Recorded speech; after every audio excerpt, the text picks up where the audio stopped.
Welcome to Binge Breakthrough, the podcast designed to help you finally break through the barriers that keep you stuck feeling out of control around food. I'm Master Certified Coach Jane Pilger, and I want you to know that no matter how long you've been struggling or what you've tried, food freedom is possible, and I'm here to show you how. After years of therapy, eating disorders treatment, restrictive diets, and reading all the books, I was still stuck in the on-again, off-again cycle of restricting and binging until I was able to see it all from a new perspective that changed everything. Each week, I will share the strategies, tools, and mindset that allowed me to overcome my decades-long battle with binge eating. Your journey to body trust starts now. Let's dive in. Hello, trusted listeners. I am excited to be back with part 2 of the discussion around perimenopause and disordered eating with Shelby Tuddy. So if you did not listen to episode 1, the first part of our discussion, I'll be sure to put a link to that in the show notes. But in our first discussion, we really talked about what is perimenopause. We kind of gave the definitions of perimenopause, menopause, and being postmenopausal. We talked a little bit about some of the common signs and symptoms, things you might experience during perimenopause. We talked a little bit about how it impacts some just changes in your body. We gave three key things that you can do that have nothing to do with food that can be highly impactful if you are on the perimenopausal or postmenopausal journey. And so those 3 key things were sleep, hydration, and stress regulation, essentially monitoring and limiting your stress. So you can go back and listen to that podcast and get some great foundational information. What we wanted to do today was really dive into the topic of food, the topic of our bodies. What is it that's happening in our bodies during perimenopause and in the postmenopausal years? What is it that's happening? We kind of notice, we see things like we see that our body's changing, but what really is going on? So Shelby is back with us to continue the discussion today. So Shelby, thank you so much for being here again today. Thank you so much, Jane. I am thrilled to be back, and this is my favorite topic to talk about, perimenopause. Perimenopause. Well, let's just dive in. So can you tell us a little bit about what is it that's happening in our bodies during perimenopause? Like what's happening, what's changing? Give us a little bit of insight. Sure. So perimenopause are those years prior to reaching menopause, which is that one day in time where you have ceased having a period for 365 days. Menopause can also occur due to surgical reasons and medical reasons, such as in the treatment of cancer, where they would suppress your hormones to get you into a menopausal state. So those are 3 considerations for menopause. And then the perimenopausal years are a time of great hormonal changes within your body. It is a period of adjustment. It is a bridge between your ovaries working and your ovaries retiring. They've worked very hard for you for a long time, and it's time for them as they age to slow down and then stop producing the hormones and giving you the ability to reproduce. And that is a gradual change over time. Some years are more turbulent than others in the perimenopausal journey. And particularly, there are special considerations if you've had surgical menopause or medical menopause. Got it. So let's talk about specifically, like as it relates to where I'd like to dive in today really is talking about food and body, like our body image, what's happening with maybe our weight, what's happening with how our body is processing food, what's happening with our metabolism. I'd like to really dive into that today. So can you tell us a little bit about during perimenopause, what's happening with our metabolism? What sort of changes are happening? Sure.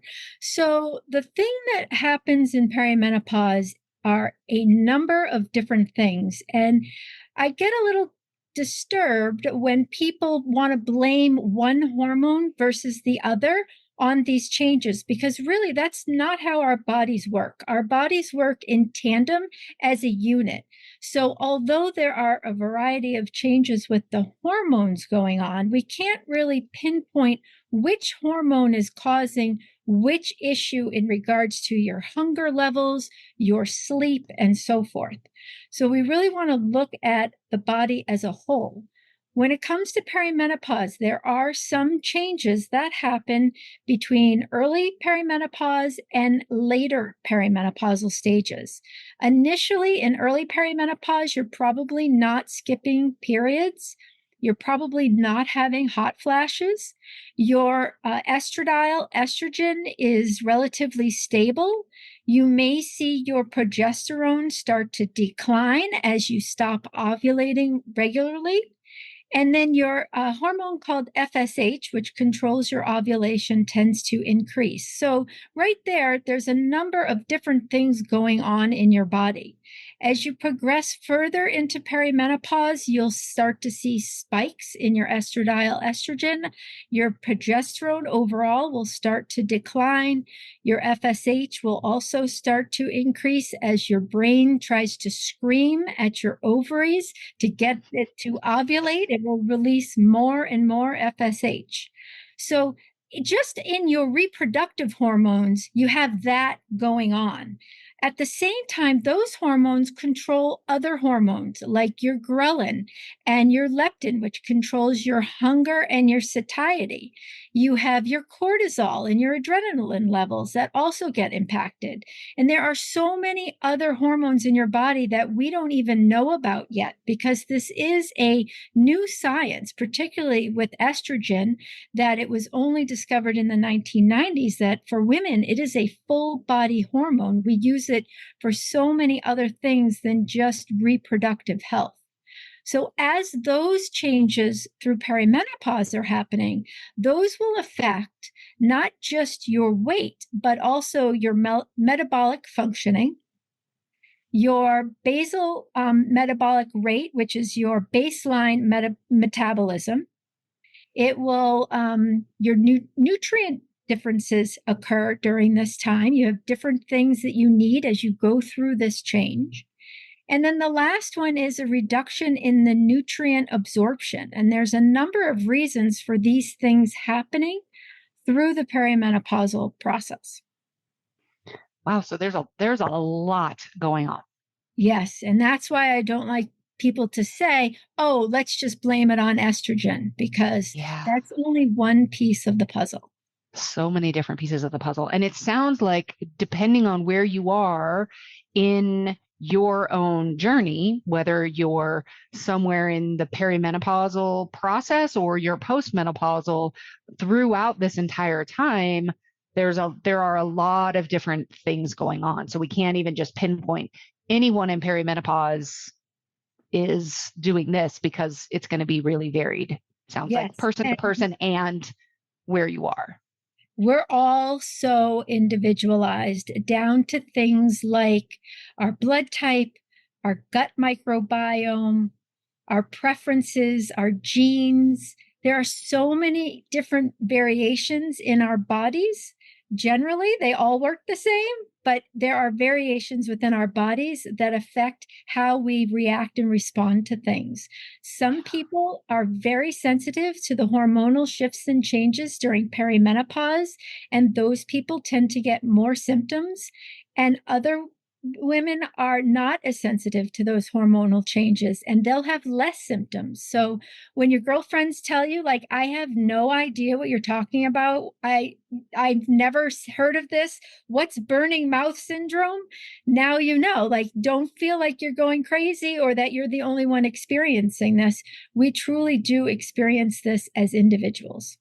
That's fascinating. Fascinating. I also wonder, I personally identify as a highly sensitive person. And I wonder if somebody is more sensitive to other things, if they are, I mean, it would seem likely to me that they would potentially be more sensitive to these impacts and these hormonal shifts in general. Well, But I can tell you for myself, I'm like you. I am very highly sensitive to the changes in my body. I always knew when I was ovulating. I did not need an ovulation predictor test to tell me when I was ovulating. I just was so in tune with my body that when one little thing went off, it was like I was alerted immediately. And mm, my perimenopausal symptoms have not been a walk in the park. They have been difficult. They've been challenging. They've confused me. They've challenged me in ways that I didn't think even imaginable. But once I started to piece everything together and figure this out, I could make some adjustments and changes that I really benefited from. yeah, that's super powerful. My personal experience, I realized when we talked about in our first episode, I didn't really share, kind of like where I am or my own personal experience, but I have really never had a normal cycle ever in my entire life. I had my period induced when I was 16, and I was on birth control for a very long time. I had periods of time where I was off it, but even when I was off it, I never got a normal cycle. And so I just didn't pay. And I don't know how much of that was a factor of my eating disorder, how much of it was a factor of other things. There's really no way to tell at this point, but I was never a person who had a regular cycle unless I was on the pill, which in which case, of course, it was very normal. But I never really related to the different changes at certain points of the cycle. But and so it's been interesting for me now, and I am postmenopausal at this point. But it's interesting for me now to see some of the things that I am sensitive to, and I can see are definitely hormonal shifts that are happening in my body. So Yes. And I it's just think as interesting. you age, you become more in tune with it as well. I Mm-hmm. always say that perimenopause will magnify any skills that you had while you were younger and anything that was a weakness for you. So, traditionally, I have been a very poor speller. And I've noticed as I'm getting deeper into perimenopause, my spelling has been atrocious. But on the flip side, I've always been very in tune with my body. And through perimenopause, that has exponentially grown. So I am very in tune with my body. It's almost disturbing how in tune with my body I am. So, That's if interesting. you had a period of time where your ovulation was shut down and you didn't have those cues from your body that, oh, something's happening, something's changing, because it was pretty much flat through the month, you wouldn't have had that experience of learning how to adapt and connect into that inner wisdom that your body was trying to show you had you not been on the birth control. Yeah, for sure. And I was very disconnected from my body, from my physical body, from my emotions, all of that. And only in the last probably 10 years have I really been cultivating that connection and that tuning in and that, accessing that wisdom and all of that communication. So, yeah, so it's really interesting. I want to go back to something that you said. You talked about we have different nutrient needs as we go into perimenopause. Talk to me a little bit more about the nutrient needs that we have. You said we have different nutrient needs, and then there's also the way that our body even absorbs nutrients is different. So let's dive into that a little bit. Yeah, sure. So I also just want to point out, I think this is so important because I feel like the medical and surgical menopause people get left out of the conversation a lot. I call them the middle children of menopause because they don't Yeah. fall under the vanilla experience of the menopause transition. So for those people, it's when you're going through perimenopause without those interventions, it's a gradual process. So your metabolism changes gradually, your nutrient changes gradually for your requirements. But when you go through surgical and medical menopause, it is like a light switch. It's immediate. So you have a very condensed time that these changes are happening in your body, which can cause a severity that you're not expecting because it's a condensed amount of time that these changes are occurring. So Yes. it's something that I want to point out because I do feel like they're left out of the conversation a lot.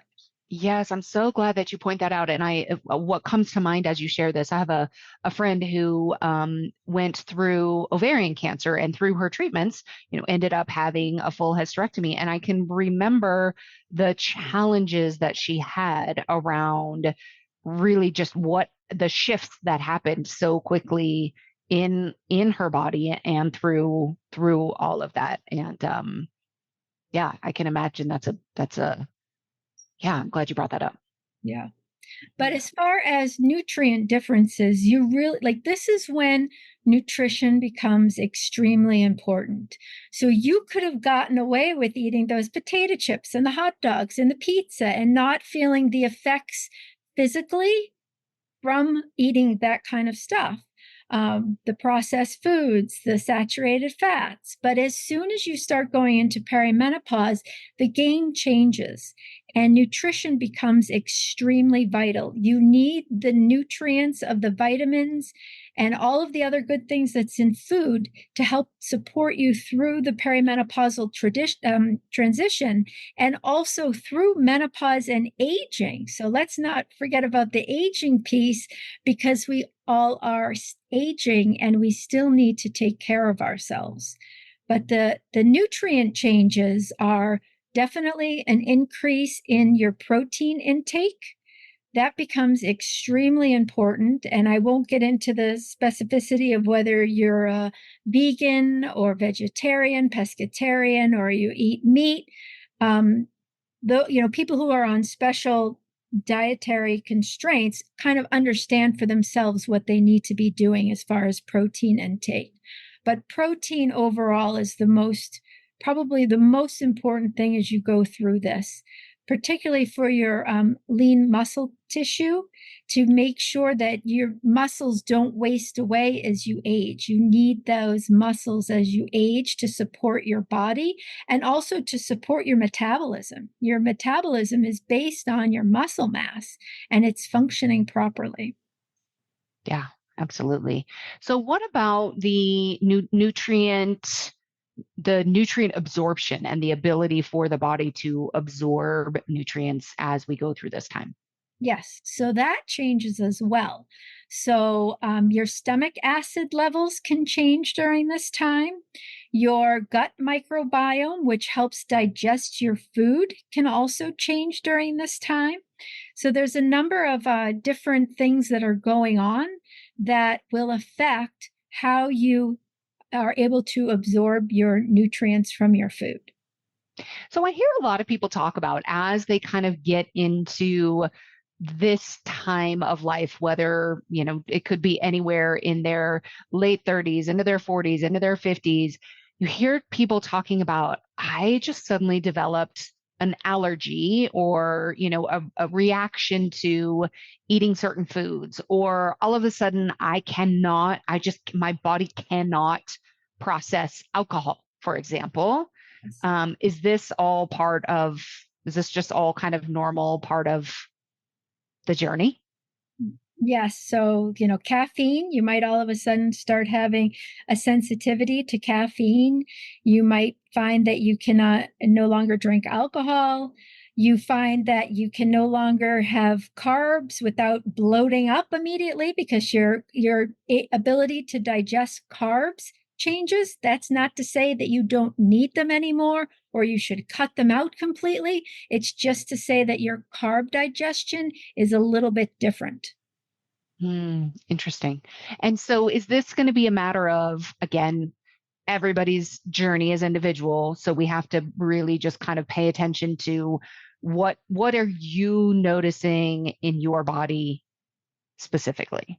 Yes, and that's really where the key is. So, what you may notice is something that I like to call waist gain, not weight gain, but waist gain, meaning that you're going to start change. If you're a traditional pear shape meaning that you keep your weight from the lower part of your body, you may start to see that migrate up a little bit. And there are a number of reasons for that. But that the weight around your stomach is what most women during perimenopause are concerned about. And that Yes. could be, now, what I find interesting is, I look around and I look at women and I see, oh, everybody looks good. I don't really see anybody that, that there's a problem with. But what I'm not seeing is they may look good to me, but to them, they might be 10 or 15 pounds heavier than normal, but to me, they still look good. So we always look at everybody else and we're like, well, how come that person didn't gain weight? We don't know unless we ask them. So even though I think somebody looks good, they may be very disappointed that they're struggling with the weight around their waist. They're not at the weight that they want to be at. So it's a little bit of a change in perspective of not looking at other people because it doesn't make any sense to. We really need to look at what our bodies are doing and how it's changing from what we're used to. You had talked about the shift in kind of the way that our bodies might accumulate weight might shift up more towards our waist. You said there's kind of a number of reasons for that. What are some of the reasons? I'm curious. Well, a big one is cortisol. So when we're going through perimenopause, we tend to be revved up. Our nervous systems are revved up because it's not on the traditional flow of hormonal patterns that it's used to. And I believe that that triggers a sense of survival mode in our brains. Like, the brain is like, wait, I'm used to getting estrogen now, or I'm used to getting progesterone now. And now I'm not getting that. What's going on? And I think that that can put you into a state of fight or flight more often. So you have higher circulating cortisol. The cortisol is going to lead to inflammation, and that's going to lead to that belly weight around your stomach. Got it. Got it. Makes sense. Which then also would kind of track with the increase in anxiety that is often experienced during perimenopause. Yes. Yep. That's kind of all of that together. And it really ties into what you're doing with the nervous system with your clients, because once you figure out the key of your nervous system, I feel like you've unlocked the universe. Yeah. Yeah. Absolutely. Absolutely. And one of the things that we try to do when we have a heightened nervous system and we're kind of in that fight or flight response, many people have at some point in their lives kind of discovered, oh, food helps me calm this down. When I'm in this, kind of anxious state, when I'm in this, kind of period of, I feel, a lot of this excess energy in my body, when I go eat something, then I get a little bit of that relief. And if the things that I'm going to eat are the things that now all of a sudden my body's not processing as well, then, we kind of can end up with a little bit of a compounding effect. And then I'm not processing things as well. Maybe my metabolism slowing down. Maybe I get even more weight gain on top of what's just naturally going to happen to any woman's body as it ages. Then I get more stressed out about that. Then I think I've got to change. And then I, might try to go on some old restrictive diet that I did back when I was 20. And then now we're just in the cycle. Yes. Yes. Yeah. And so many women tell me, like, this happened overnight. I don't understand. I feel like I woke up and I gained 20 pounds. But it wasn't overnight. It was subtle changes over time that then caught up to you. And then what happens is, we look at that and then we use it against ourselves to berate ourselves and tell us that we're lazy, or we like, why do I keep eating that when I shouldn't be eating that? And it's all about, trying to calm down your nervous system, because as these hormonal changes are happening, it's going to ramp up your nervous system, and temporarily those things that taste good that are not necessarily healthy may make you feel like you're calming it down. And then it, like you said, it just goes into the cycle all over again. Yeah. One of the things that is really fascinating to me is that the period of time during perimenopause is one of the most common times for women specifically. Well, obviously, if we're talking about perimenopause, we're talking about women, but for women to develop disordered eating. And I remember when I first learned that, I was like, wow.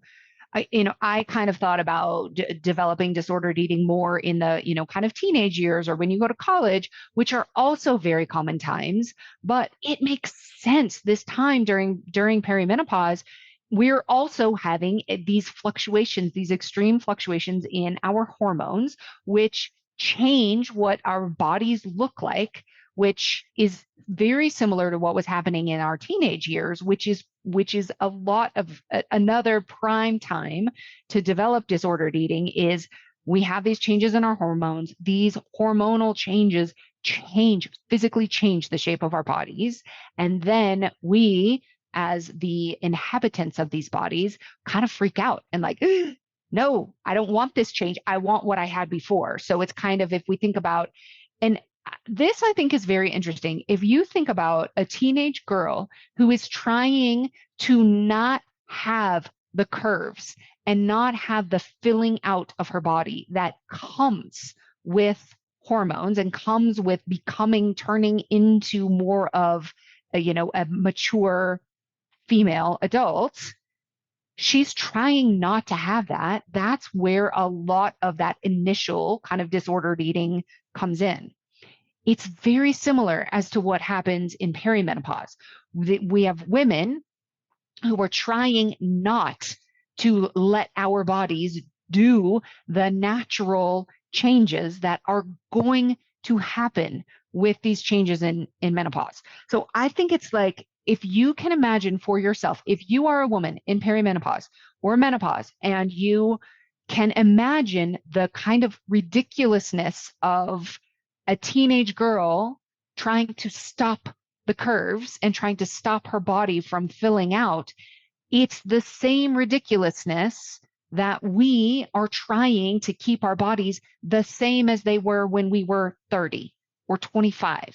Because that's a lot of what happens. We're comparing to that previous version, the pre-perimenopause version of our body. And for some people, they're even going all the way back to, a high school, or when they were when they were teens. That's the body that they want back. That's not how we work. Like, as humans, biologically, it's not how we work. So what we want to do is we want to work with ourselves. We want to understand what's happening in the body, what's happening with my hormones. How do I work with myself? How do I make the changes and the shifts that will really kind of support myself through this transition, but not expecting myself to not gain any weight? I think I read somewhere, I don't know where. So, I mean, this is just as good as, I do not have a great basis for what I'm about to say, but I read somewhere that naturally, like a natural expected amount of weight gain in that, like, the perimenopause time frame is somewhere in the like 5 to 10 pound range.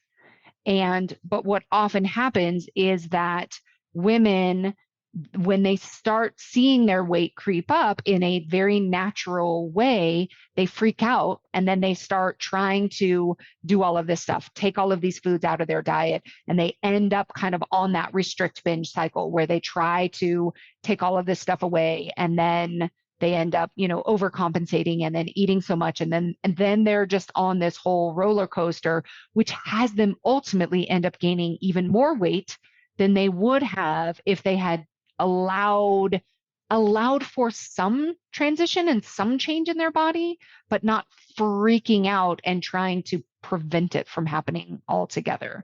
What do you know about this?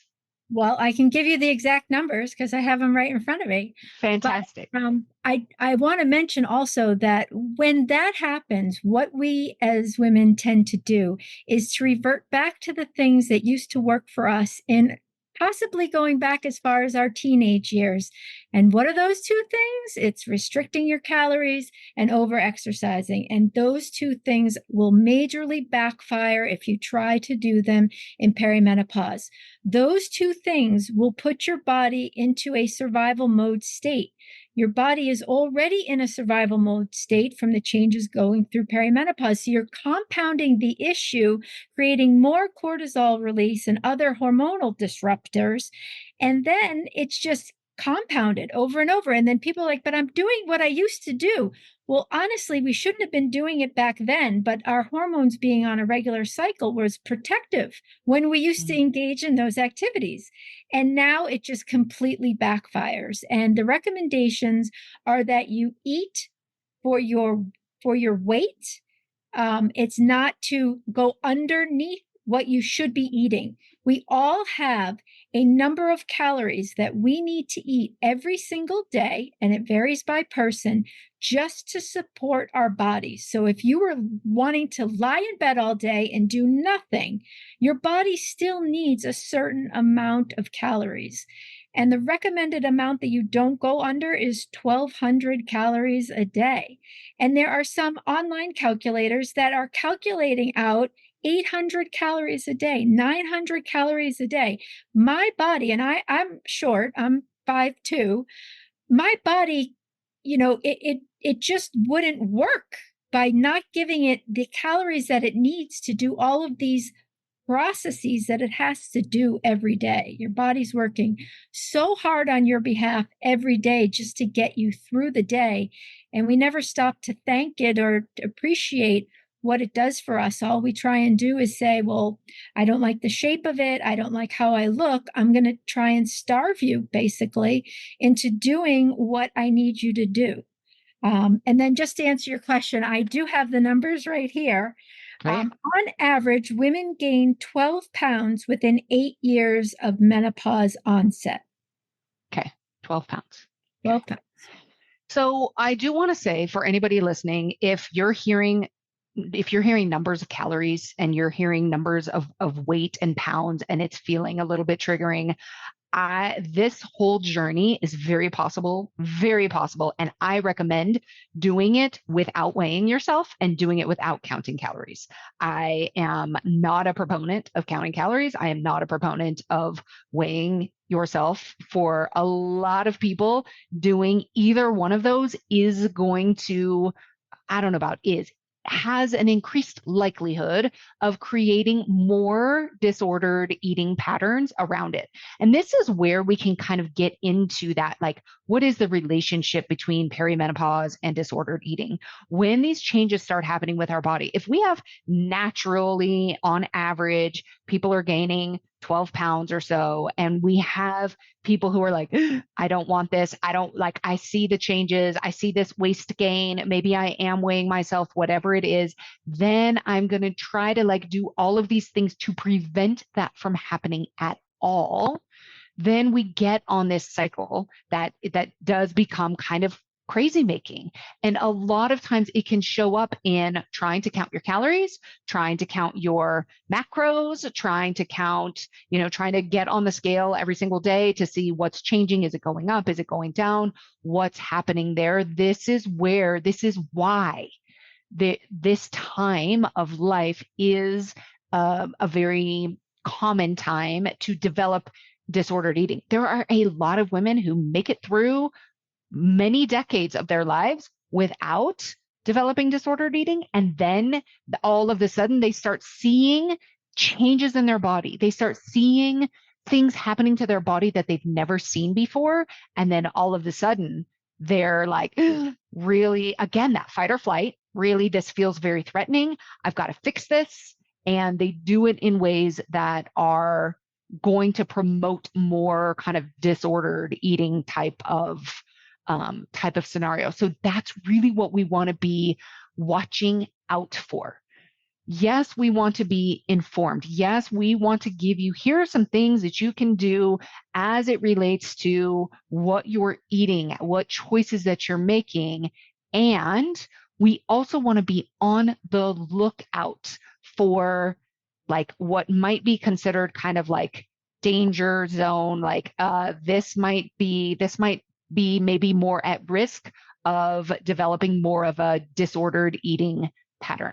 Now, I'm not here to diagnose anybody with disordered eating or anything like that, but I think for a lot of us, we can start to tell if it's feeling a little like maybe my overall my overall thoughts, the amount of time that I'm spending thinking about my body, thinking about food, thinking about what needs to change, if that starts to feel like it's really increasing or really taking up a lot more of your time and your space, that's going to be probably like a warning sign for you, that we may be kind of just going more towards that path. I know, Shelby, you kind of shared, you had your own experience with, as you learned about what's happening in the body and trying to kind of make some changes. Do you want to share with our listeners about what happened for you? Sure. So way back when I just started going through perimenopause, we had a little bit of trauma in our family when I was about 45, which prompted me to really start to look at my health habits, which were pretty good, but there was some baby weight that I needed to lose from having twins many, many, many years before then. I really needed to get back, for me, back to the weight that I was used to having as an adult. And knowing everything that I know about health and nutrition and diet, I started to take things into my own hands as far as my weight, exercising, and fell into that trap of trying to do everything perfectly. And things became very restrictive down to what I ate. I had to weigh myself every day. I gave it a lot of time and consideration through the day, which honestly was exhausting. Yeah. So when I got to, those years were probably very early perimenopausal years for me. But as I got deeper into the early part of perimenopause, it really became problematic for me because I was spending so much energy on trying to control my foods and my food intake and my weight that it did not put me in the best position health-wise. And I ended up with some pretty debilitating health conditions that I needed to work through. Unfortunately, I did have a period of time where, my digestion just went offline. And when that happened, I had to start from scratch as far as, okay, this is a real problem. Where can I go with this? And started learning, relearning, reteaching myself how to eat properly to support my body in a way that didn't stress me out and that didn't feel shameful to me. Yeah. One of the things I talk about is when it comes to our food selections is eating in a way that is nurturing, supportive, and sustainable. And if we can come up with for yourself, I mean, and this will vary person to person. There is no like, just eat this and you'll be fine. There's no like perimenopause diet that will tell you exactly what to eat or what not to eat, because as Shelby said, your body is individual. The foods that you need, the way that your body is going to respond to certain foods is going to be different, but there are going to be some kind of key things that we can talk about. Like there are some principles that we could talk about that can be very impactful as you look at your nutrition. But we also want to make sure it always fits in the umbrella. Is it nurturing? Is it supportive? And is it sustainable? Sustainable is important. The important piece of this, can you do this for the rest of your life? The other part is Shelby was talking about with our hormones. If we're in this constant state of stress and our cortisol is increased, which is going to increase our inflammation, we're in this fight or flight state, our nervous system is highly activated. We don't digest very well when we're in a highly activated state. Probably makes sense as to why Shelby's digestive system shut down because the combination of the restriction and the like all of the stress that she had around all of that totally makes sense. This doesn't fall in that sustainable category.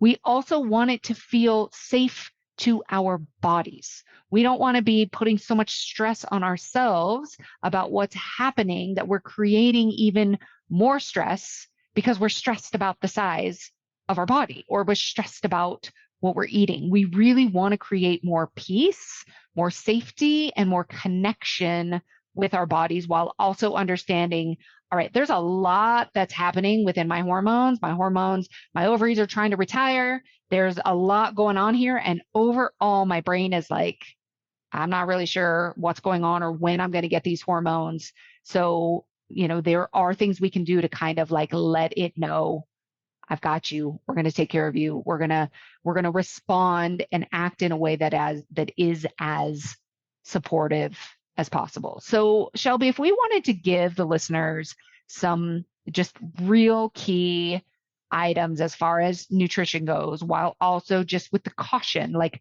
you notice for yourself, if this starts feeling like it's taking up too much mental space or too much focus, or if it's feeling more stressful than helpful or supportive, that's going to be your red flag. So what are some of the supportive things? You had mentioned protein, prioritizing protein. Yep. And What I else? just clarify, I'm not a dietitian or a nutritionist, so I can't give individualized advice. I can give kind of high level overview of what you should be eating during perimenopause, which honestly is what we should be eating at any time in our life.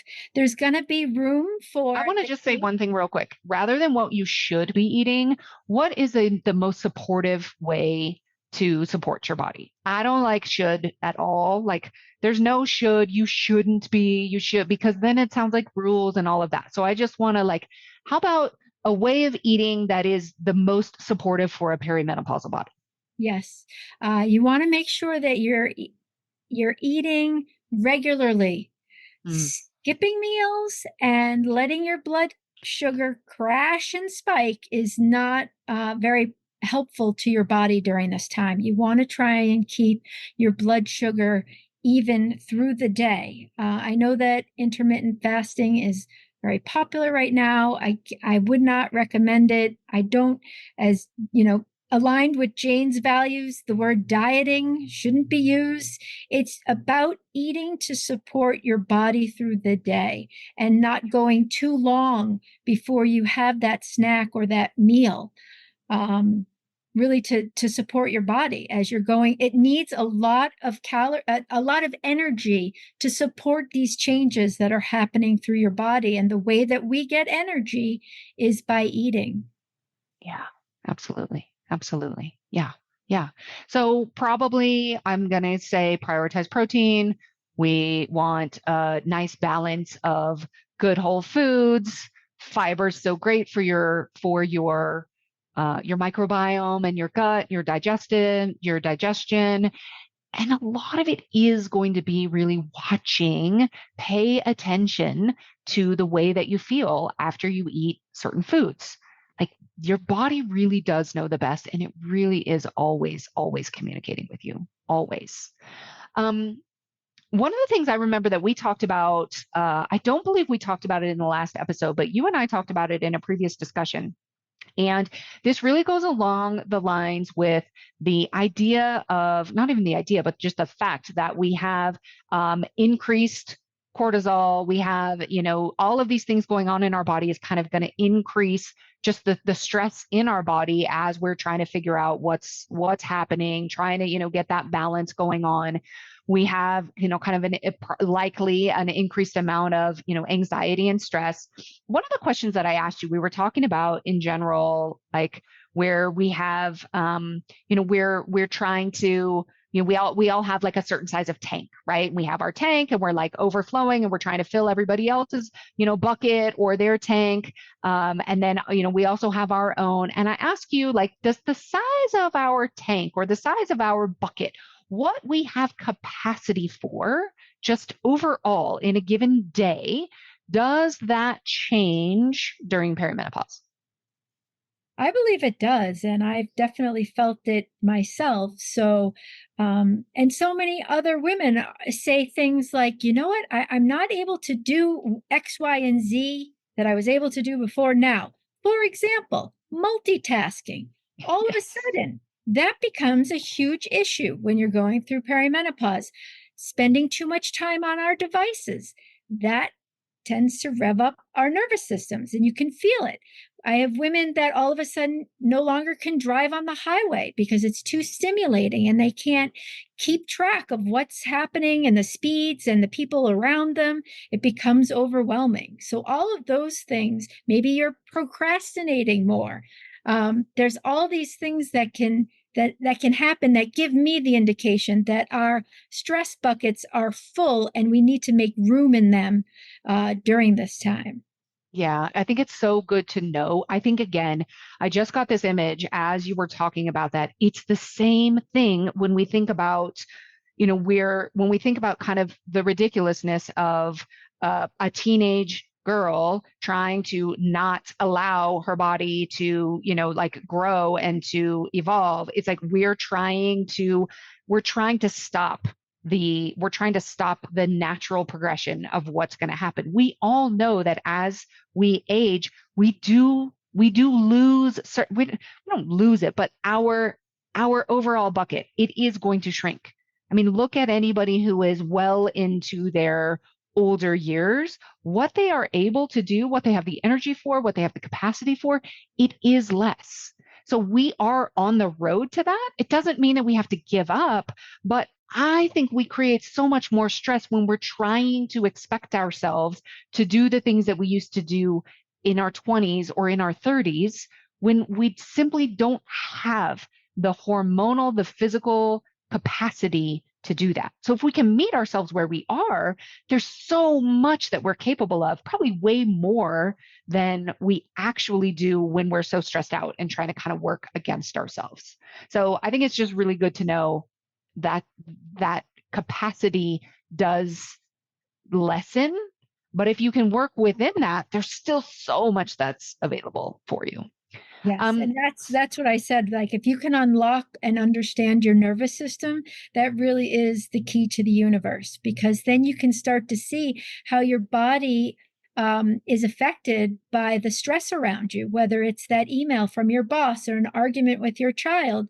Those things have an impact on you, which you recognize more often in perimenopause than you did when you were younger because your hormones are at a different stage right now, and we lose that capability, that protection from those hormones as we get hit by different types of stressors as we age. yeah, so important, so important. Thank you so much for this. I think we could continue to talk for a long time, but for anybody who wants to know more and they want to just kind of dive more into this topic, specifically this topic on perimenopause, what's happening in the body. I know you have two great places, two great resources for anybody. Do you want to share those with us? And then Shelby and I have another great opportunity as well. Sure. So I write a free publication called The Perry Professional. It's on Substack. And this is my sweat, blood, and tears. This is my life's work of learning about health and spending the last 3 years researching and trying to understand perimenopause. This information is posted without any affiliate links, advertisements, or noise. I really feel like the menopause transition and menopause has been over commercialized. So I'm trying to balance some of that by giving and providing trustworthy information. I am also a health guide for a company called Perry. That's Perry. They are a global platform for community support of women, and it's completely free to join. You can create a free account and connect with other perimenopausal women for support and chatter about our days and our stresses and what we're feeling. And then we also have a program to support you individually through our Perry Guide program. Awesome. Now, you may not you might be surprised to hear this just based on what you've heard from Shelby on the podcast. She sounds very, very She is very informed, but she sounds very serious. Now, if you go and check out her Periprofessional Substack, you are not going to get the serious Shelby. You are going to get Shelby's amazing humor. She brings a humor to the topic of perimenopause that I have not seen or experienced anywhere else. We'll have links to all of this in the show notes so you can go, grab it quickly. But if you want to bring a little humor and a smile to your face when learning about perimenopause, the Periprofessional is absolutely the place to do that. And also, if you happen to be listening to this, well, whether you're listening before or after October 3rd of 2024, Shelby and I are going to be doing a workshop together, and it's called Perimenopause and Peaceful Eating. And it's going to be a chance really for a Q&A for you to get your questions answered. We're going to talk about some common pitfalls.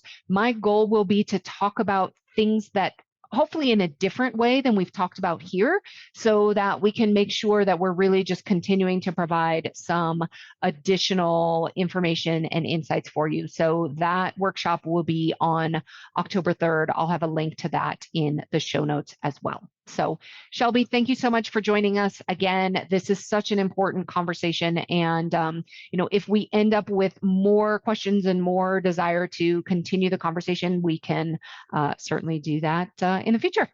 Great. Thank you so much, everybody. I appreciate you listening. And as you can tell, I am extremely passionate about getting this information into the right hands for the women who needs it. I do not want anyone else to suffer through the confusing time that I did when I started my perimenopause journey. That's so important. It really is a journey. I can tell how unique and how individual it is. And it's just like with the challenges with food, the more you understand what's happening, the more you are empowered to make the choices that you need to make for your body, instead of thinking you're powerless. It's like, oh, I'm powerless. I'm out of control. There's nothing I can do. My body's just going to do this thing. It's it's a very similar journey. And I think that's why, they're really, and there is such a connection here. So I've really appreciated the chance to talk together. All right, everybody, that's what I have for you today. I'll see you next week. I want you to know that you're not alone in your journey. If you're a coach or healing professional helping others while privately battling your own food and body concerns, it's time to prioritize your own healing. Join the support circle for a safe space where you can be seen, understood, and supported. Turn your challenges into your superpower and watch the impact in your life and in the lives of your clients. Are you ready to stop the secret struggle? Join our next 11-week program starting on September 27th. Visit janepilger.com/struggle to learn more and secure your spot. Remember, your struggles don't define you, they refine you. You shouldn't have to struggle in silence. Get the support you deserve today. janepilger.com/struggle.